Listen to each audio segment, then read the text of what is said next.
Hello everyone. आज हम English के एक बहुत ही इम्पॉर्टेंट कॉन्सेप्ट को समझने की कोशिश करेंगे, जिसमें सबसे इम्पॉर्टेंट चीज़ होती है एक नाउन को पहचानना। हम नाउन को पहचानते कैसे हैं? आज का हमारा टारगेट है आइडेंटिफाई करना नाउन को। नाउन को आइडेंटिफाई करने के लिए सबसे इम्पॉर्टेंट चीज़ें होती हैं जिन्हें हम बोलते हैं डिटरमाइनर्स। डिटरमाइनर्स अपने आप में 4 टाइप्स के हैं।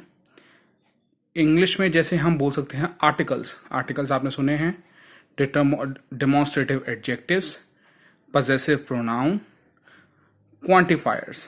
आप इन सब वर्ड्स को देख सकते हैं एक बार लिस्ट में।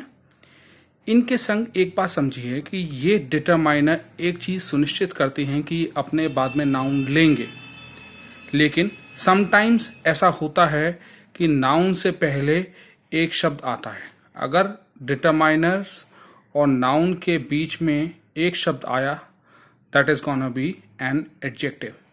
अगर समटाइम्स ये भी होता है कि नाउन और एडजेक्टिव से पहले एक और वर्ड आ जाता है, तो वो एडवर्ब होता है।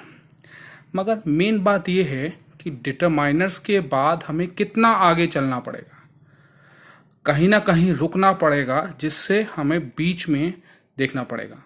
जैसे कि डिटरमाइनर्स के संग में हमारे पास इंग्लिश में स्पीड ब्रेकर्स जैसे हमारी लाइफ में होते हैं, ऐसे ब्रेकर्स होते हैं जहां पे आके हमें रुकना होता है। Like for example conjunction, preposition, finite verb, ये कुछ ब्रेक लगाने वाले चीजें होती हैं। इनके और डिटरमाइनर के बीच में अगर एक सिंगल वर्ड है तो वो नाउन होगा, 2 वर्ड हैं तो वो नाउन फिर एडजेक्टिव होगा, 3 वर्ड हैं तो नाउन, एडजेक्टिव और फिर एडवर्ब होगा। ठीक है। अब एक बात और समझने की जरूरत है कि एडजेक्टिव कभी कभार 3 टाइप में होता है। नॉर्मल हमने पढ़ा है short, tall, short, big, small. जैसे हमने सुना हुआ है अ ब्यूटीफुल गर्ल, ये एक डिटरमाइनर है, ये पक्का कर रहा है एक नाउन आया होगा और उसके बीच में एक एडजेक्टिव है।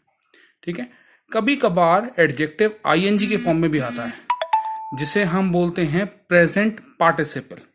प्रेजेंट पार्टिसिपल जो होता है एक इनकम्प्लीट एक्शन को शो करता है, और एक होता है पास्ट पार्टिसिपल, वो वर्ब की 3rd फॉर्म में होता है और वो कंप्लीट एक्शन शो करता है। इस कॉन्सेप्ट को हम एक सेंटेंस के थ्रू समझने की कोशिश करते हैं।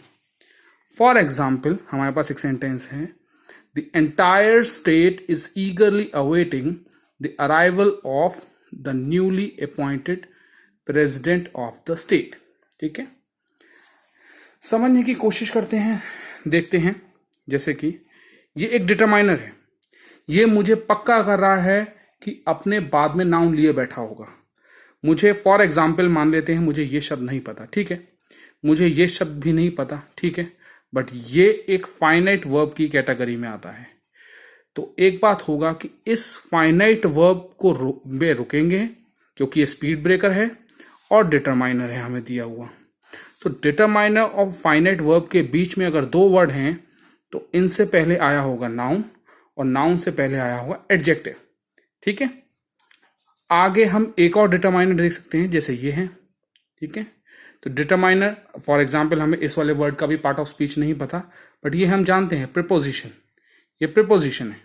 तो प्रीपोजिशन और डिटरमाइनर के बीच में अगर सिंगल वर्ड भी फंसा होगा, अगर होगा तो वो नाउन होगा। ठीक है।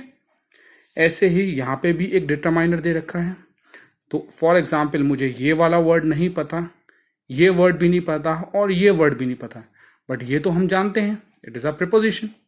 तो प्रीपोजिशन और डिटरमाइनर के बीच में वर्ड्स होंगे तो सबसे पहले राइट हैंड साइड पे जो होगा वो होगा पहले नाउन होगा, नाउन से पहले ये एडजेक्टिव होगा और एडजेक्टिव से पहले ये एडवर्ब होगा।